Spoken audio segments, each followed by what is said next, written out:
Cette vieille mule grise fixait la même barrière en bois depuis près d'un mois, et Jonah Briggs était sur le point de perdre la raison.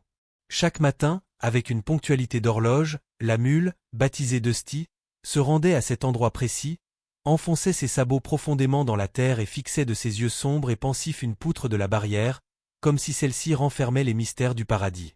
Maudite bête, marmonna Jonah en essuyant la sueur de son front, tandis qu'il observait la scène depuis le porche de sa ferme délabrée. Le soleil du Nevada tapait comme du feu et la terre scintillait sous l'effet de la chaleur. Pourtant, Dusty restait là, immobile et têtu, fixant une clôture qui n'avait pas changé depuis des années.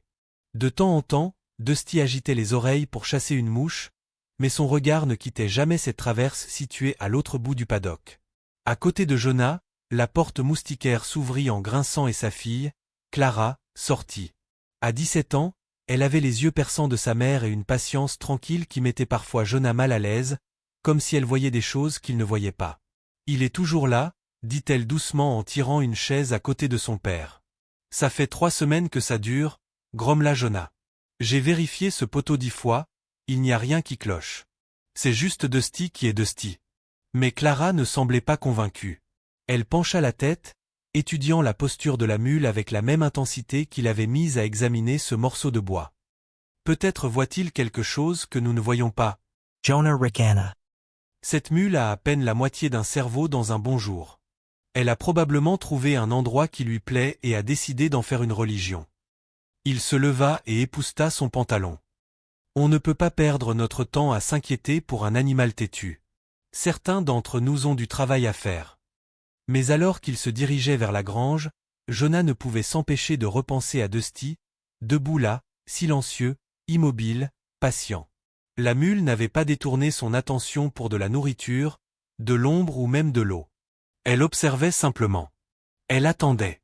Ce que Jonah ignorait, c'est que le comportement étrange de Dusty était sur le point de révéler quelque chose qui allait bouleverser tout ce que Jonah croyait comprendre à propos de la terre, de l'instinct et de la sagesse cachée des créatures qu'il avait toujours considérées comme acquises. La 4e semaine commença comme les autres. Dusty était à son poste, fixant la même barrière, comme s'il comptait les rayons du soleil levant. Mais ce matin-là, il y eut quelque chose de complètement différent. Des visiteurs. Depuis la fenêtre de sa cuisine, Jonah vit 3 cavaliers s'approcher au loin, un nuage de poussière l'entraînant derrière leurs chevaux. Ici, une visite inattendue signifiait généralement 2 choses, des ennuis ou des impôts. « Papa », appela Clara depuis la pièce de devant, « il y a des gens qui arrivent sur le chemin. » Jonah sortit sur le porche, la main posée près du fusil près de la porte. Le cavalier de tête était un homme grand qui portait un insigne argenté qui reflétait la lumière, le shérif Dalton, du siège du comté. Derrière lui chevauchaient 2 hommes que Jonah ne reconnaissait pas. Leurs vêtements étaient trop raffinés et leur posture trop rigide pour qu'ils soient des ouvriers agricoles. « Bonjour, Jonah », salua le shérif en retenant son cheval. « Ces messieurs viennent du bureau régional des terres. Ils doivent inspecter votre limitet. » L'un des inconnus, un homme petit et soigné portant des lunettes à monture métallique, mit pied à terre et sortit une sacoche en cuir de sa sacoche de sel. « Inspecteur Reeves », se présenta-t-il. Nous avons reçu des rapports faisant état d'une instabilité du sol dans ce secteur, due à l'érosion causée par les inondations printanières. Nous devons examiner votre clôture. Jonah Sarah Les McQuarrs. Une instabilité du sol? Ici?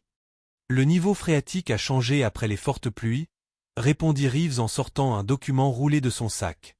Certaines zones présentent des changements souterrains dangereux. Votre propriété se trouve dans la zone touchée. Comme s'il avait entendu la conversation, Dusty leva la tête et poussa un hennissement grave et lugubre qui résonna à travers la campagne. Jonah S.E. Figia. En 20 ans, il n'avait jamais entendu la mule émettre un son pareil. Clara s'avança sur le porche à côté de lui, le front plissé. Il n'a jamais fait ça auparavant. L'inspecteur Reeves se tourna vers le corral, soudainement alerte. C'est exactement la section que nous devons vérifier en premier. Le shérif Dalton mit pied à terre et fit un signe de tête à Jonah. Ils ont l'autorité officielle, Jonah. Laisse-les travailler. À contre-cœur, Jonah suivit les inspecteurs qui s'approchaient de la clôture. Dusty tournait lentement en rond, refusant de s'éloigner de la barrière qu'il gardait depuis des semaines. Ses oreilles étaient plaquées, ses narines dilatées. Reeves sortit une fine sonde métallique de sa sacoche et l'enfonça dans le sol près de la clôture.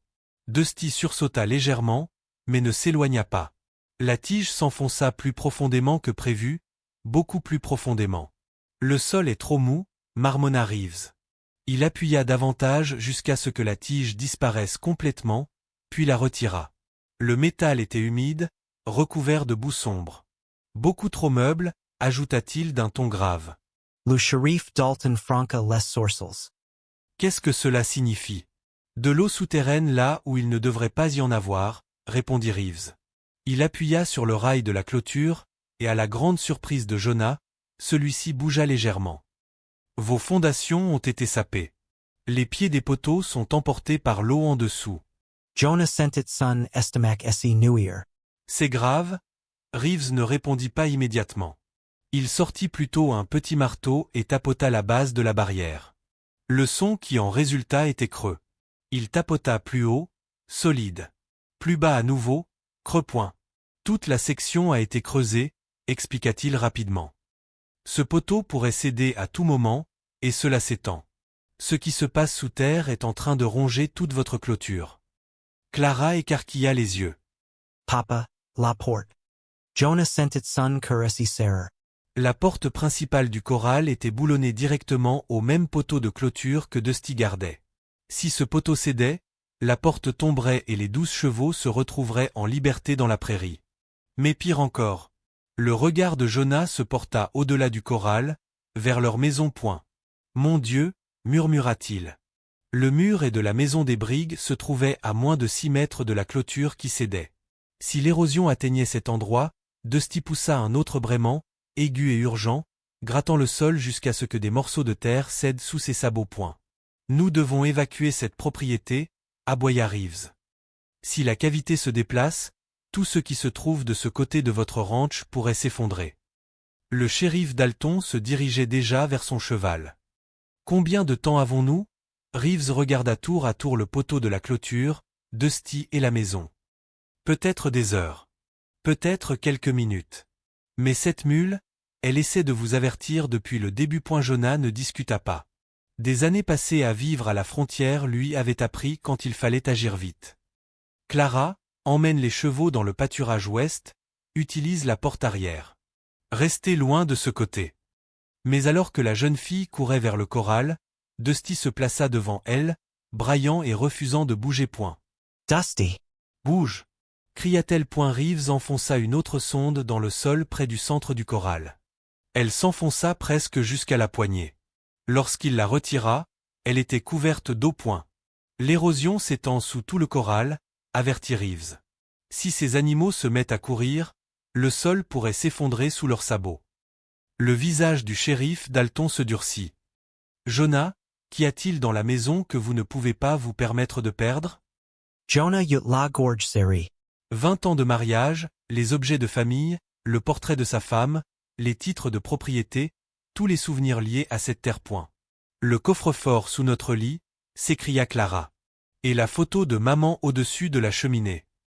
Jonah acquiesça d'un signe de tête. J'y vais. Reeves tenta de l'arrêter. Monsieur, ce n'est pas prudent. Je ne partirai pas sans eux, dit Jonah en le bousculant pour passer à l'intérieur de la maison. Chaque craquement du plancher en bois résonnait comme un avertissement. Il attrapa le coffre-fort et le portrait, le cœur battant à tout rompre, et se précipita dehors. Dehors, Dusty se tenait exactement à la limite entre la terre ferme et le danger, comme s'il gardait la frontière elle-même. Le braiement de Dusty brisa le silence pesant qui régnait dans la cour. Le sol sous la clôture trembla légèrement, de manière inquiétante. Le visage de l'inspecteur Reeves pâlit tandis qu'il fixait ses instruments, puis le sol tremblant. Il y a du mouvement sous terre, dit-il d'un ton sec. Reculez tous, maintenant. Le shérif Dalton attrapa Clara par le bras et la guida vers un terrain dégagé. Jonah les suivit en trébuchant, serrant le coffre-fort contre sa poitrine et le portrait encadré de sa défunte épouse sous le bras. Dusty recula également, gardant un œil vigilant sur la clôture, ses sabots frappant le sol par petits coups nerveux. L'inspecteur s'accroupit et enfonça une autre sonde métallique dans la terre à quelques mètres de l'endroit où se tenait Dusty. Il poussa jusqu'à rencontrer une résistance, puis, soudain, la tige plongea vers le bas comme si la terre elle-même l'avait engloutie. Reeves la retira brusquement, le visage crispé. C'est creux, dit-il. L'eau a creusé toute une cavité là-dessous. De quelle taille? Demanda Jonah d'une voix rauque. Reeves scruta la clôture du corral, ses yeux passant rapidement d'un poteau à l'autre. D'après les mesures, la cavité s'étend sur au moins 15 mètres sous votre propriété, juste sous le corral et vers le coin de votre maison. Clara eut le souffle coupé. C'est tout. Dusty braya à nouveau, tournant en rond, ses oreilles passant de la maison au corral comme s'il était pris entre deux dangers. Puis il s'arrêta, fixant Jonah du regard et frappant 2 fois le sol de son sabot, un signal urgent, aussi clair que n'importe quel mot prononcé. Papa, murmura Clara, il essaie encore de nous dire quelque chose. Reeves n'hésita pas cette fois-ci. Écoute-le. L'instinct de cet animal est peut-être le seul avertissement que tu auras avant que tout ne disparaisse. Ils commencèrent à évacuer sérieusement. Le shérif Dalton et Reeves coururent vers la remise, attrapant des cordes, des outils et des harnais. Clara ouvrit la porte ouest et commença à appeler les chevaux doucement, les incitant à s'éloigner du côté haie. Les animaux hésitèrent, sentant la tension. Dusty se positionna à côté du corral, hennissant bruyamment, et le troupeau se déplaça nerveusement vers le son, comme s'il comprenait qu'il le guidait. Puis vint un grondement grave et guttural provenant du sol, un son semblable à un tonnerre roulant à travers la pierre. Le poteau de clôture que Dusty fixait depuis près d'1 mois trembla violemment, puis s'inclina dans un angle bizarre. La terre se fendit à sa base, une fissure irrégulière se propageant comme un éclair à travers le sol sec. Reculez. Cria Reeves. Ça s'effondre. L'instant d'après, le poteau disparut dans le sol, englouti par la terre qui s'effondrait autour de lui. Un nuage de poussière et de saleté s'éleva, remplissant l'air d'une brume suffocante. Clara toussa, se protégeant le visage. Jonah se tourna vers la maison. Le mur gémit et s'inclina légèrement. Une petite pluie de tuiles glissa et se brisa sur le sol. Elle s'effondre, murmura Reeves d'une voix sinistre. Tout le coin est en train de céder. Jonah avait la gorge sèche comme du sable. Il était né dans cette maison, que son père avait construite de ses propres mains. À présent, sous ses yeux, elle s'effondrait. Mais Dusty ne regardait pas la maison. Le regard de la mule s'était à nouveau déplacé, cette fois vers le petit hangar de stockage qui se trouvait entre l'écurie et la limite du sol stable. Il se mit à gratter furieusement la terre près de son coin, en braillant longuement et bruyamment. Qu'est-ce qu'il fait maintenant? Demanda le shérif Dalton, haletant tandis qu'il serrait une corde autour d'un poteau de clôture. Clara suivit la ligne de mire de la mule, puis eut le souffle coupé. La remise? Papa, c'est là que se trouvent tous tes outils et tes provisions.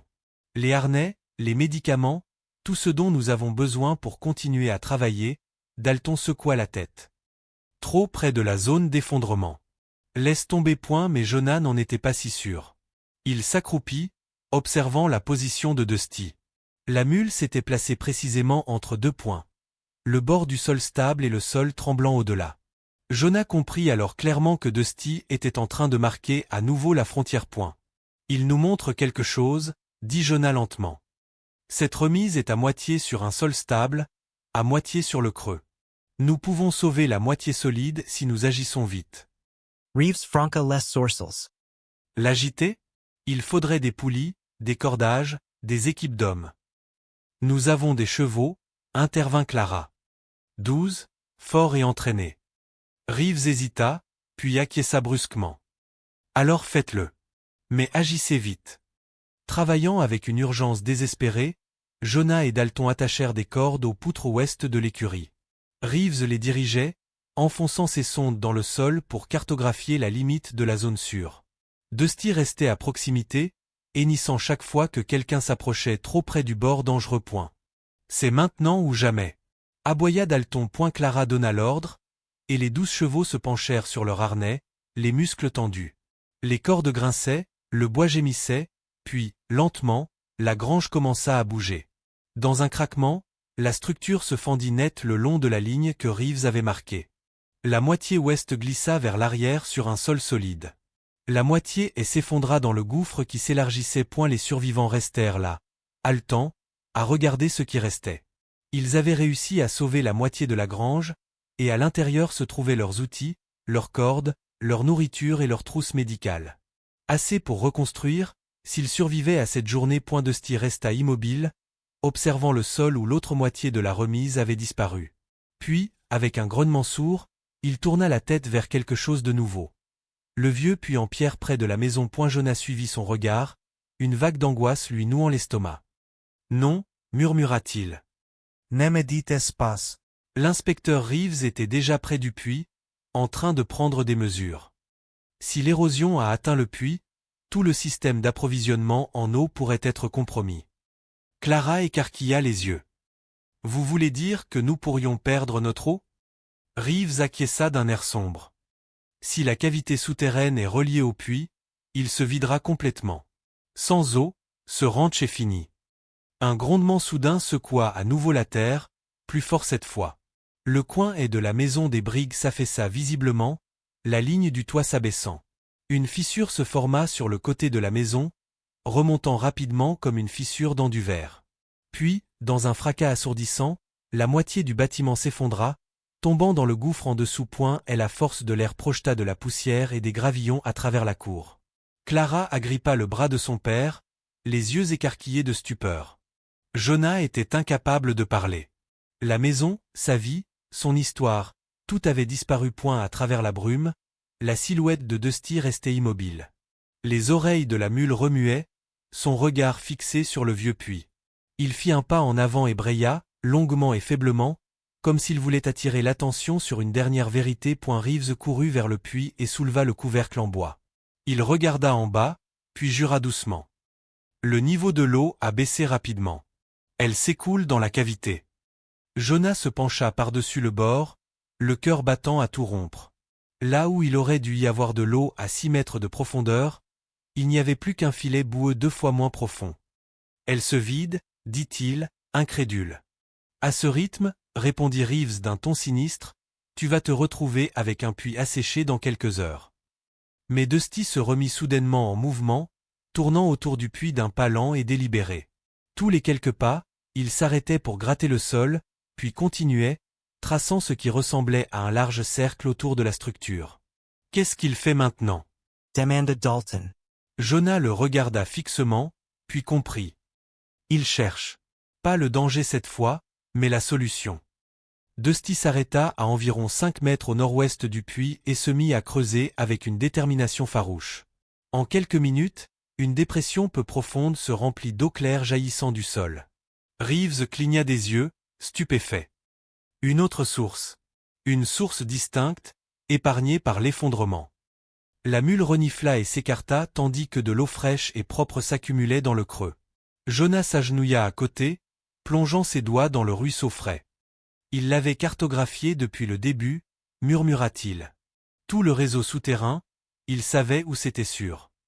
Alors qu'ils observaient, l'effondrement final commença derrière eux. La terre rugit et se fendit, engloutissant les derniers vestiges de la maison et du corralet. Lorsque la poussière retomba, un vaste gouffre béait là où se trouvait la moitié de leur monde. Et pourtant, grâce à Dusty, ils étaient vivants, 12 chevaux, un père, une fille et une vieille mule, debout sur un sol solide à côté d'une source qui les nourrirait pendant des années. L'aube suivante se déroula dans le silence. Aucun bruit ne venait des enclos, aucun braiement d'âne, seulement un vent sec poussant la poussière le long de la clôture. Le chien de Jed, Rust, reniflait nerveusement, tournant autour des abreuvoirs vides. Pas une empreinte de sabot, marmonna Jed. Ils se sont évaporés comme de la fumée. Il trouva l'endroit où se tenait l'âne avec la note, la corde effilochée comme si elle avait été rongée. À côté, il y avait quelques touffes de poils rêches. Il s'agenouilla, toucha le sol et vit de faibles traces menant vers l'ouest, des centaines. Quelque chose se tordit en lui, cette note avait été attachée là pour une raison. Peut-être que l'âne venait d'un troupeau qui avait besoin d'aide. Peut-être que quelqu'un était suffisamment désespéré pour envoyer un animal comme messager. Jed ne pouvait pas chasser cette pensée de son esprit. Il remplit sa sacoche de viande séchée et d'une bobine de corde, passa son fusil en bandoulière et siffla Rust. La piste s'étendait vers les mésas qui scintillaient au loin. Toute la journée, ils suivirent les traces à travers les plaines arides, à travers les buissons épineux, sur les crêtes rocheuses où le vent sifflait comme une flûte mourante. À chaque heure, De nouveaux signes apparaissaient. Des excréments éparpillés, des plaques d'herbe aplaties. Au coucher du soleil, il atteignit une vallée peu profonde où flottait une légère odeur de sueur et d'animaux. Puis, dans le crépuscule, retentit un braiement indubitable. Rus dressa Eloryle. Jed s'accroupit, regarda par-dessus une crête et retint son souffle. En contrebas, un vaste troupeau paissait. Des centaines d'ânes, tous poussiéreux, maigres, mais vivants. Il descendit silencieusement. Certains levèrent la tête, les oreilles frétillantes, mais sans crainte. Au centre se tenait une ânesse grise à l'oreille déchirée. Autour de son cou pendait quelque chose qui brillait, une bande de fer-blanc. En forme d'étiquette. Jed s'approcha lentement. Doucement, ma fille. Il tendit la main et toucha l'étiquette. Des mots y étaient gravés, presque illisibles, Carter Ranch. Ramenez-les à la maison. Son pouce accéléra. Le ranch Carter avait brûlé il y a des années. On disait que la famille avait disparu dans une tempête. Ce troupeau était-il ce qui restait de leur bétail? Ou quelqu'un utilisait-il ce nom comme un signe? Il décida de les ramener vers Lone Mesa. Cela lui prit près de 3 jours. Les ânes le suivirent sans protester, comme s'ils le reconnaissaient ou comprenaient le sens de la note. La nuit, ils se blottissaient près de son feu, leurs yeux brillants comme de petites lanternes dans l'obscurité. Jed leur parlait comme s'ils étaient des êtres humains. Nous allons trouver une solution, ne vous inquiétez pas. Le matin du 3e jour, il gravit la dernière colline au-dessus de son ranch et se figea. En contrebas, les enclos n'étaient plus vides. Des hommes à cheval encerclaient son portail. Il y avait des chariots, des caisses, des fusils appuyés contre les poteaux de la clôture. Tous étaient des étrangers. Rust grogna doucement. Jed sentit son estomac se nouer. Il ne reconnaissait aucun de ces visages, mais leur façon de se déplacer, efficace, silencieuse, armée, lui indiquait qu'il ne s'agissait pas de vagabonds. Un homme l'aperçut et lui fit signe en criant « Le voilà !» C'est lui qui a le troupeau. L'instinct de Jed lui criait de s'enfuir, mais le troupeau était trop important pour être abandonné. Il leva légèrement les mains alors que les cavaliers se rapprochaient. L'homme de tête mi-pied à terre, une grande silhouette vêtue d'un manteau noir, avec un insigne argenté épinglé de travers. « Je suis le marshal Dak, dit-il d'un ton neutre. Vous avez quelque chose qui ne vous appartient pas. Jed franca les sourcils. Vous voulez dire les ânes? Le marshal acquiesca. Ils ont été volés dans un centre de recherche gouvernemental le mois dernier. Nous les recherchons depuis. C'est drôle, vous en avez environ 200. Jed secoua la tête. Ils sont venus à moi. L'un d'eux s'est approché avec un mot. Il brandit le bout de parchemin. Dak plissa les yeux. Un mot? Voyons voir. Il le lut, puis eut un petit rire sans humour. Eh bien, cela n'explique rien. Vous voulez me faire croire qu'une bête est arrivée avec ça? Lutonde Jed esi dursit. Croyez ce que vous voulez, Marshal. Je n'ai rien volé. Les hommes derrière Dak s'agitèrent nerveusement. L'un d'eux murmura, « Monsieur, regardez les marques, elles sont marquées d'un ancien symbole de ranch, pas d'un symbole fédéral. » Dak lui lança un regard froid, puis se tourna vers Jed. « Nous réglerons cela à Fort Baxter. Vous les conduirez vous-même là-bas. Sous escorte. » Il fit un geste et 2 hommes s'avancèrent pour encadrer Jed. Le voyage de retour fut tendu. Ils voyagèrent de nuit, évitant les villages. Dak resta silencieux la plupart du temps, mais il demanda une fois, « Vous êtes-vous déjà demandé pourquoi cet âne est venu vers vous ?» Jed répondit doucement, « À chaque instant. » Quand ils arrivèrent au fort, Jed s'attendait à des cellules et des accusations. Au lieu de cela, le commandant, le colonel Reese, avait l'air perplexe. « Marshal, ces animaux ne sont pas les nôtres. Nous avons arrêté ce programme il y a 5 ans. » Dak serra les mâchoires. « Alors qui ?» Reese haussa les épaules. « Ce sont peut-être des survivants du cheptel Carter. Nous avons perdu leurs traces après l'inondation. » Jed cligna des yeux. Alors, le nom Carter était bien réel. Reese acquiesça lentement. « Jed Holt, c'est ça? Votre père travaillait près de ce ranch. Vous êtes peut-être la dernière personne dont ces animaux se souviennent. » Ces mots le frappèrent comme des pierres. Il regarda par la fenêtre où le troupeau se pressait dans la cour, calme et patient, comme s'il était enfin revenu là où il devait être. Rhys s'éclaircit la gorge. S'ils sont venus vers toi de leur propre chef, mon garçon, c'est peut-être là qu'ils sont censés rester. Dak fronça les sourcils mais ne dit rien. Jed sortit, la poussière tourbillonnant autour de ses bottes, et la jument grise s'avança, lui donnant un petit coup de tête. Il sourit faiblement. Je suppose que vous avez tous retrouvé le chemin de la maison, après tout. Il n'a jamais su qui avait attaché ce premier mot. Certains disaient que c'était un ouvrier du ranch qui avait péri des années auparavant. D'autres juraient que les ânes se souvenaient eux-mêmes du chemin. Quelle que soit la vérité, le ranch Holt devint dès lors un sanctuaire, un endroit où les animaux perdus erraient et ne repartaient jamais.